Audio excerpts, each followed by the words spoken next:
So hello students, how are you all? Jai Hind to all of you. तो students, अभी आपके साथ जो मैं डिस्कशन यहाँ पर करने के लिए आया हूँ वो उन स्टूडेंट के साथ जो कि एनडीए का जो अपकमिंग एग्जामिनेशन है जो 10th अप्रैल को होने वाला है उसके रिगार्डिंग कुछ छोटी छोटी से आपको मैं बातें बताना चाहता हूँ। प्रिपरेशन आपकी ऑलमोस्ट हो चुकी होगी, पढ़ाई आप ज़बरदस्त तरीके से कर ही रहे होंगे, ये सब बोलने वाली बातें नहीं है, लेकिन कुछ छोटी मोटी बातें जो मैं यहाँ पर अभी बोलना चाहता हूँ, आपके साथ डिस्कशन में लेना चाहता हूँ। कई बार क्या होता है कि हम इनको थोड़ा नज़रअंदाज टाइप का कर लेते हैं। सबसे पहली बात है आपकी हेल्थ, उसका थोड़ा आपको ध्यान रखना है अभी के टाइम में, मतलब अदरवाइज़ भी रखना है यार, लेकिन अभी के टाइम पे आपको थोड़ा सा और ज़्यादा प्रिकॉशंस लेने की ज़रूरत है, क्योंकि हो सकता है आपका सेंटर किसी और जगह पर पड़ रहा हो। तो कोशिश करें कि उस हिसाब से अपने आप को पहले से तैयार रखें। आपको अगर वहाँ जाना है तो अच्छा रहेगा कि आपका एग्ज़ाम जिस दिन आप उससे एक दिन पहले वहाँ पर पहुँच जाएं, अगर वो 50 किलोमीटर से ज़्यादा दायरे का भी है तो भी, क्योंकि कई बार क्या होता है कि हम सोचते हैं कि यार 1 या 2 घंटे का रास्ता है, सुबह निकल लेंगे ऐसा वैसा। मैं एक बात बोल रहा हूँ, कई बार ट्रैफिक हो जाता है या कुछ दूसरे सर्कमस्टेंसेस आ जाते हैं जिनकी वजह से हम टाइम पर नहीं पहुँच पाते, और फिर क्योंकि एक टेक्निकल इशू होता है, चाहे आपके पास कितनी भी जेन्युइन प्रॉब्लम क्यों ना हो, लेकिन एग्जामिनेशन हॉल के अपने कुछ रूल होते हैं, उनको सख्त हिदायत होती है कि टाइम के बाद कोई भी आए, चाहे कितना भी बड़ा उनका कुछ भी सिचुएशन रही हो, अंदर नहीं आने दिया जाता। इसलिए फिर रिग्रेट ना हो, क्योंकि आपने इतनी मेहनत पूरे साल भर की रहती है और उसका अगर लास्ट में इस तरीके से कुछ हो तो फिर वो आपको कभी भी, मतलब एक तरह से हमें काफ़ी रिग्रेट फील कराएगा बार बार। तो इसीलिए ज़रूरी है कि ऐसे टाइम पर थोड़ा सा एक एक्स्ट्रा प्रिकॉशन लेकर हम जगह पर पहले टाइम से पहुंच जाएं। और अभी के टाइम पर वैसे तो आप लोग क्योंकि आप वैसे भी इंडियन आर्मी की तैयारी कर रहे हैं और आप लोग इन चीज़ों को भी मतलब अवॉइड ही करते होंगे, इस तरह के जंक फूड वगैरह कोई भी और चीज़ें उनको अभी ख़ास तौर से अवॉइड ही करें। कोई स्ट्रीट फूड्स या इस तरह की चीज़ें अभी ना ही लें तो बेहतर है। जनरली अब मैं क्या बोलूँ कि नहीं लेनी चाहिए, है लेनी चाहिए, लेकिन अभी के टाइम पे स्पेशली ना लें, क्योंकि अगर थोड़ा सा भी, क्योंकि आपको हर चीज़ का ध्यान रखना है, क्योंकि चाहे गलती आपकी वजह से हो या आपकी ना वजह से भी हो, बस रिजल्ट बोलेगा। मतलब आपको वहाँ प्रेजेंट रहना है, आपको वहाँ पे अपना पहुँचना है, ये आपकी एक सबसे इंपॉर्टेंट रिस्पॉन्सिबिलिटी कि अपने को पहले फिजिकल तौर पर आपने क्या करना है, प्रिपेयर करना है। उसके बाद बात आती है कि मेंटली अपने आप को भी थोड़ा प्रिपेयर करें, क्योंकि हो सकता है आप किसी पहली बार किसी कॉम्पिटिटिव एग्जामिनेशन को देने जा रहे हो, शायद ऐसा भी हो सकता है।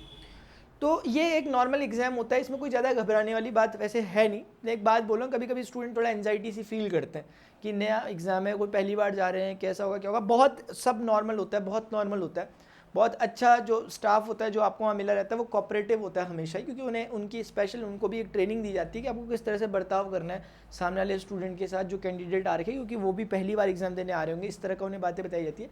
तो पूरी अपनी तरफ से जेन्युइन रहते हैं, पूरी की आपकी मदद करेंगे। अगर एग्जामिनेशन हॉल में बैठकर किसी भी प्रकार की कोई प्रॉब्लम आप फेस कर रहे हो, किसी भी तरह की, आपका फ़ैन नहीं चल रहा, आपका टेबल ख़राब है, आपकी चेयर ख़राब है जिसमें आप बैठे हुए, तो इसमें आपकी कोई गलती नहीं है। आपको तुरंत इसको वहाँ पर इसको वहाँ पर उन्हें बताना चाहिए इस बात को कि इस तरह की प्रॉब्लम आ गई, ताकि वो आपकी उस प्रॉब्लम को रिजॉल्व करें। लेकिन इस बारे में एक बात और ध्यान रखनी चाहिए कि कहीं ये बात नहीं कि आप प्रॉब्लम में रिजॉल्व कराते रह गए, पेपर छूट गया। इस बात को तुरंत बोलकर बाकी वो काम करते रहें, आपको उनके साथ इन्वॉल्व होने की कोई ज़रूरत नहीं है। मैं एक बात कह रहा हूँ यार, ये वाली है ना, ये बहुत रेयर केस होते हैं लेकिन ऐसा हो जाता है।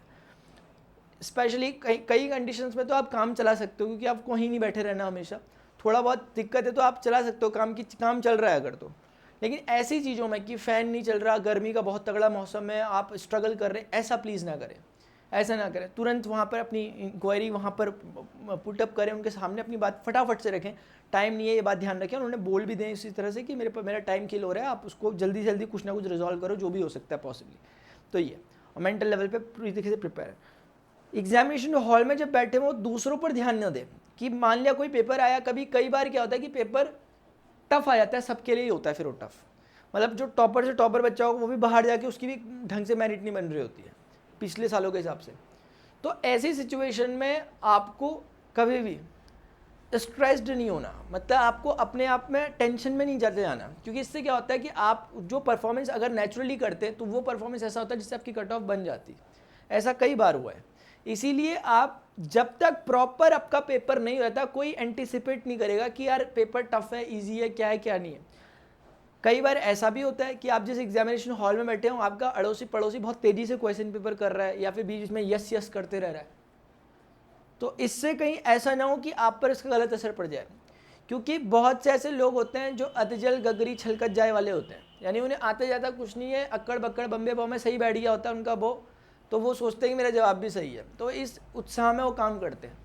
और उनको देख के कहीं आप स्ट्रेस में ना आ जाएं कि यार पेपर तो टफ आ रहा है, ये बगल वाला कैसे करने में लगा हुआ यार, तो मेरा तो नहीं होने वाला। ये सब बातों से दूर रहे, क्योंकि रियलिटी या जो आपका रिजल्ट होने वाला है वो इन सब बातों से बहुत अलग रहता है। उसमें आपने जो मेहनत की हुई है वो मेहनत वहाँ पर दिखती है और वो दिखेगी पक्का, क्योंकि आप लोगों ने मेहनत करी है, मुझे पता है। एक बात है, कोशिश करें कि पेपर को पूरा का पूरा अटेम्प्ट करें। जब आपके सामने पेपर आए तो कोशिश करेंगे कि पूरा पेपर अटेम्प्ट हो, इसीलिए पहले क्वेश्चन से ही स्पीड अपनी पकड़ लें। ऐसा ना हो कि शुरुआत के 10-15 मिनट हमने अपने आप को सेटलमेंट में लगा दिए कि एनवायरनमेंट को सेटल करने में ही कुछ नहीं है। पेपर हाथ में आया तुरंत शुरू हो जाओ, बहुत तेज़ी के साथ, बहुत तेज़ी के साथ। मैं कहना चाहता हूँ जल्दी करें, लेकिन जल्दबाजी ना करें। एग्जामिनेशन हॉल में जब आप बैठे हुए हो तो पेपर आपको करना है, ऑन टाइम से पहले करना है। इसका तरीका होता है कि मॉक टेस्ट लगाएं। ये मेरे बोलने से नहीं होगा अभी कि मैं बोल दूँ कि तेज़ करो और आप तेज़ कर लोगे। आप सच में तेज़ कर रहे हो, धीरे कर रहे हो, क्या कर रहे हो, क्या नहीं कर रहे हो, मॉक टेस्ट करके आपको अंदाज़ा लग सकता है। कुछ नहीं तो प्रीवियस ईयर के क्वेश्चंस उठाओ, ऐसे वाले उठाओ जो आपने अभी तक देखे नहीं है, अगर कोशिश करो ऐसे वाले मिले तो, क्योंकि जो देखे होंगे तो उनमें पहले से आप जज कर लोगे आंसर क्या है। जो आपने बिल्कुल एक नए नए फ्रेश मॉक उठाओ, कम से कम 10 तो कम से कम उठाओ, और एक एक करके करना स्टार्ट करो। प्रॉपर अपने आप को टाइम दो, अपने सामने स्टॉप वॉच रखो, अपने सामने वॉच रखो, और एक प्रॉपर ऐसे रूम में बैठो जहाँ पर एक एग्जामिनेशन का फील हो। फैमिली मेम्बर्स को बता दें कि अभी इस समय मैं ये काम कर रहा हूँ इतने से इतने ड्यूरेशन में, तो डिस्टर्ब ना करें, एग्जामिनेशन हॉल का माहौल बनाकर रखें। और उस टाइम में अपने आप को जेन्युइनली चेक करें कि मैंने इतने टाइम में किया कितना नहीं किया, वो फील लेकर करें प्लीज़। यकीन मानिए, मैं मजाक नहीं कर रहा, ये चीज़ आपको उस समय बड़ी काम करेगी। जब आप सच में एग्जामिनेशन हॉल में बैठे होंगे तब आपको समझ में आएगा कि कितना बड़ा फ़ायदा हुआ था उस चीज़ का। क्योंकि ना बॉडी क्लॉक भी एक चीज़ होती है। एक तो क्लॉक सामने है जो आपके पास है, वो तो आपके भाई घर में भी या स्कूल में भी होगी जहाँ पेपर देने जाएंगे सेंटर में। लेकिन बॉडी क्लॉक क्या है कि आपकी बॉडी को एक आइडिया मिल जाएगा कि, मतलब सच बता रहा हूँ कि आपकी बॉडी को ही आइडिया हो जाएगा कि एग्जामिनेशन में 120 क्वेश्चन, अगर आपकी स्पीड या रिदम बन रखा है ना, अगर आपका कि मैं पेपर को 2.5 घंटे के पेपर को मैं 2 घंटे में निपटा दे रहा हूँ, तो ऑलमोस्ट इसी के अराउंड आपका असलियत में भी होने वाला है वहाँ पर, अगर आप करोगे तो। इसीलिए कई बच्चे गलती करते हैं कि वो डायरेक्ट अपना सीधे सीधे एग्जाम में जाकर ही पेपर देते हैं। ये बहुत बड़ा ब्लंडर है यार। फिर ये सीधे सीधे बताते हैं आप सीरियस नहीं एग्जाम के लिए, आप ऐसी हवा में दे रहे थे। तो ये एक बात आपको ध्यान रखनी है। पेपर आपको पता है बहुत सी चीज़ें आपको पढ़नी है, सिर्फ एक पर्टिकुलर सब्जेक्ट ही नहीं है कि मैथ्स ही पढ़ोगे तो ही होगा। मैथ्स पढ़ोगे अच्छी बात है, एक बहुत बड़ा पोर्शन रखता है अपने आप में, वो तो आप पढ़ ही रहोगे। मैं कहना चाहता हूँ बाकी सारे सब्जेक्ट को भी इक्वली टाइम दें। अभी जिस सब्जेक्ट में अपने आपको वीक समझते हैं, थोड़ा सा उसको वीकर समझते हैं, उसको थोड़ा सा आप कंपैरेटिवली उस पर वर्क करना भी स्टार्ट कर लें। जो आपने कुछ चीज़ें जब आप शुरुआत में पढ़ लोगे, एक बार जितना आपने जब से प्रिपरेशन स्टार्ट करी तब से अब तक की एक बार समरी को थोड़ा मन में सोच लें। क्योंकि उस दौरान क्या होता है कि हमने कुछ ऐसी चीज़ें सोची होती हैं कि यार हम इन चीज़ों को लास्ट के 1 महीने में, लास्ट के 2 महीने में टाल दिया होता है। अब कहीं वो टली हुई चीज़ें टली ना जाए, इसीलिए कोशिश करें कि एक बार बहुत क्विक एट अ ग्लांस एक रिवीजन करें।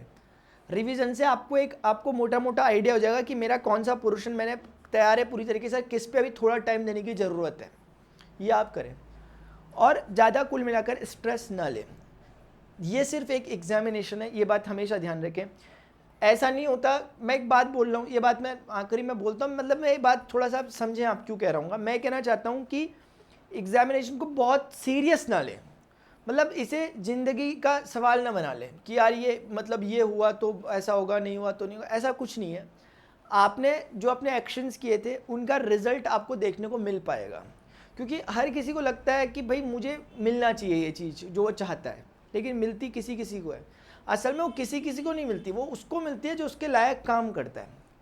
तो बाई चांस मैं कह रहा हूँ, मान लिया मैं हूँ एग्जामिनेशन में गया, मैंने एग्ज़ाम का पेपर दिया, मैं नहीं हुआ, तो उस समय ये समझना चाहिए कि मैं इसलिए नहीं हुआ क्योंकि मैंने उसकी जो क्राइटेरियंस थे उनको फॉलो नहीं किया। मैं उतना रिक्वायर्ड नहीं हूँ उस एग्जामिनेशन के लिए, एलिजिबल नहीं हूँ उस ऑफिसर रैंक के लिए। इसका मतलब ये होता है। और इसका मतलब ये नहीं है कि मैं एलिजिबल नहीं हूँ तो फिर मैं किसी काम का नहीं हूँ, ये भी इसका मतलब नहीं होता है। इसका मतलब होता है कि मेरा डोमेन कुछ और है। सचिन तेंदुलकर द लीजेंड, वो तो एनडीए क्रैक नहीं कर रहे थे, लेकिन आज उन्हें गॉड कहा जाता है क्रिकेट का। ऐसे बहुत से अपने अपने सेक्टर में लोग हैं जिन्होंने, ज़रूरी नहीं है कि उसी चीज़ को टारगेट किया। तो मैं कहना चाहता हूँ कि ज़िंदगी को देखने के और भी दूसरे चश्मे हैं, उनको भी लगाया जा सकता है। आप कह सकते हो यार अभी हम एग्जामिनेशन देने जा रहे हैं, आप कैसी बातें कर रहे हैं। मैं ये बातें इसलिए कर रहा हूँ क्योंकि अब मैं आपसे दोबारा इसके रिगार्डिंग बात नहीं करूँगा एग्जामिनेशन में। तो मैं ये कहना चाहता हूँ एग्जामिनेशन में अपना 100% एफर्ट्स पुट करें। वैसे भी आप अभी उस एज में जहाँ पर बच्चे अक्सर रिस्पॉन्सिबिलिटी समझते नहीं हैं, लेकिन आप समझ रहे हैं, आप एग्जामिनेशन में जा रहे हैं, आप इतने तरीके से शिद्दत से तैयारी कर रहे हैं, 12th क्लास में 12th से 1-2 साल 3 साल ज़्यादा होकर कॉलेज में पढ़ते हुए अगर आपको अपने करियर की इतनी चिंता है तो आने वाले 2-3 साल में आप ज़रूर सेटल होंगे बहुत अच्छे तरीके से। आप अपने आप को एक अच्छी जगह में बैठा ही देंगे क्योंकि आप इतनी चिंता रखते हैं अपने बारे में अभी से। क्योंकि कई बार क्या होता है कि लोग 12th करने के 10 साल 15 साल बाद तक उन्हें एग्जैक्टली समझ नहीं आता कि उन्हें करना क्या। ख़राब नहीं है बात, लेकिन मैं एक बात बोल रहा हूँ, ऐसा भी होता है कई बार लोग जज नहीं कर पाते अपने आप को कि हमें करना क्या है। लेकिन आप अभी इतनी छोटी उम्र में ही अगर आप इन चीज़ों को समझने की कोशिश रख रहे हो तो ध्यान रखना आप ऑलरेडी जीत चुके हो, आप पहले ही जीत चुके हो, रिजल्ट आने से पहले ही जीत चुके हो। बस अब डेट पता चलनी है कि वो जीती हुई डेट कौन सी है, इतनी सी बात है। तो यही स्टूडेंट कुछ बातें मैं आप लोगों से कहना चाहता था। हो सकता है आप में से कुछों का ये लास्ट अटेम्प्ट हो, तो प्लीज़ कोई टेंशन की बात नहीं है, बड़े चिल होकर दो। मतलब योद्धा जो होता है उसका काम सिर्फ लड़ना होता है, वो ये नहीं जानता कि यार जीतेगा या हारेगा, क्योंकि पता तो उसको भी है कोई एक जीतेगा कोई एक हारेगा, लेकिन वो फिर भी लड़ता है। तो कर्ण से सीखी यार, कर्ण को पता तो था कि मैंने हारना है। हारना इसलिए क्योंकि उसे पता था कि सामने की टीम कैसी है, वहाँ पर कौन है, और कर्ण खुद एक विद्वान किस्म का इंसान था, वो जानता था कि जो सच है वो जीतेगा यार। और सामने स्वयं भगवान श्री कृष्ण खड़े हुए, ये सब बातें, और उसे पता था कि मैं अन्याय के साथ हूँ। असल में होता क्या कि जब कोई झूठ के साथ होता है तो मैं भले ही वो बाहर शो ना करे, लेकिन अंदर से उसे फील है कि मैं हारना ही है, मुझे ये रहता है। तो मैं ये कहना चाहता हूँ, लेकिन कर्ण फिर भी लड़ा। तो हम तो फिर भी कोई धर्म युद्ध चल नहीं रहा है यहाँ पे, हमारा तो फिर भी एक एग्ज़ाम है। तो एग्ज़ाम में ये ध्यान रखें कि आपको लड़ना ज़रूर है।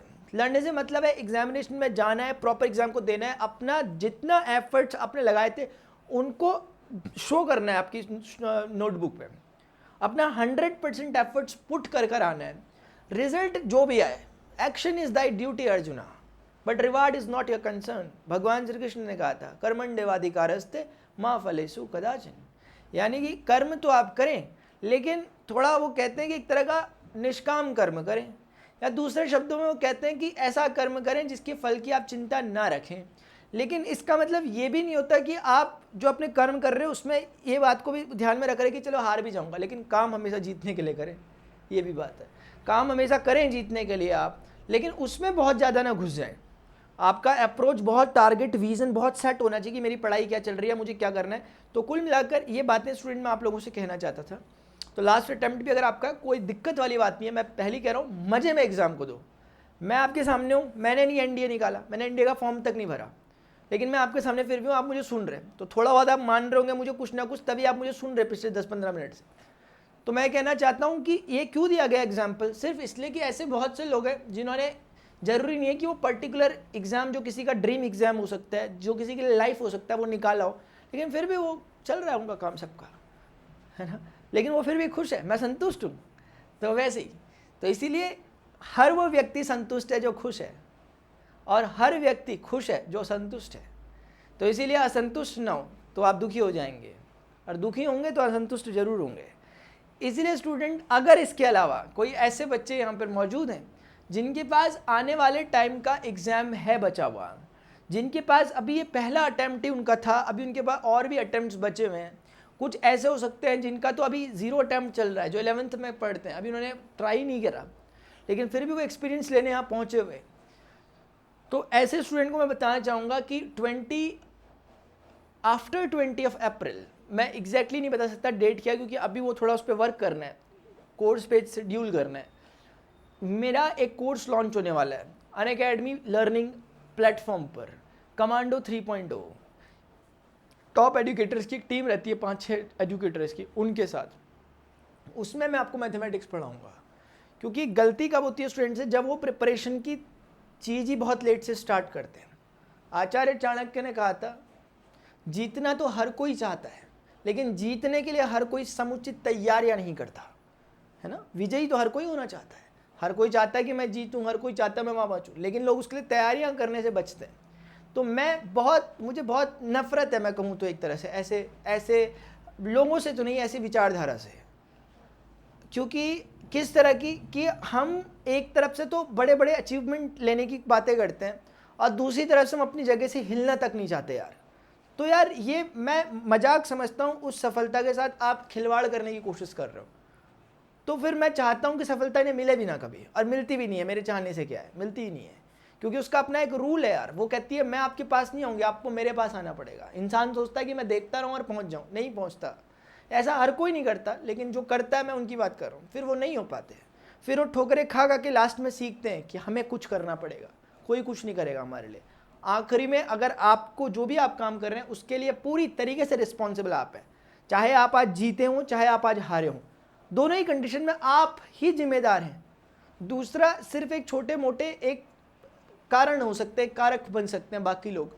आपके पेरेंट्स हैं, आपकी मदद करी, आपको कोचिंग सेंटर तक पहुंचाया, आपको मतलब बाकी चीज़ें करी, अपनी ड्यूटीज़ निभाई, अच्छे से आपका ख्याल रखा, ये उनका। लेकिन अल्टीमेटली आपका पास होना या फेल होने के सबसे बड़े रिस्पॉन्सिबल आप हैं। तो प्लीज़ इस बात को जितनी जल्दी हो सके समझें। इसीलिए मैं कह रहा हूँ, जो स्टूडेंट अभी आने वाले टाइम में एग्जामिनेशन के लिए तैयारी कर रहे हैं, तो प्लीज़ कोशिश कीजिएगा शुरुआत से तैयारी दबा देना।